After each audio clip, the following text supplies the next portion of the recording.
এ বাবা, ডাক্তার দেখাতে গিয়ে কতই না দেরি হয়ে গেল বল মনা। এখন রাত্রি প্রায় 9টা বাজে। হঠাৎ করে দেখবো না বৃষ্টিটাও শুরু হয়ে গেল। হ্যাঁ, আকাশে তো আবার বৃষ্টিও শুরু হয়ে গেছে। মা, চারিদিকে কি শুনশান রাস্তা, আমার না খুব ভয় করছে। হ্যাঁ, মনে শোন মা, ওই যে দেখতে পাচ্ছিস ভাঙাচোরা বাড়িটা, ওটার দিকে কিন্তু একদম তাকাবি না। কেন মা, কি হবে তাকালে? আমি যা বলছি তাই কর, সোজা চল। তুই জানিস না মা ঘটনা, কি ঘটনা মা বলো না।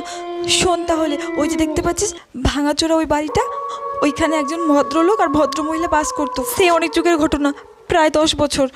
তারপরে ওর বরটা একদিন কাজের জন্য 2 দিনের জন্য বাইরে গিয়েছিল। 2 দিন পরে ফিরে এসে দেখে বউটা ছাদ থেকে পড়ে মারা গেছে।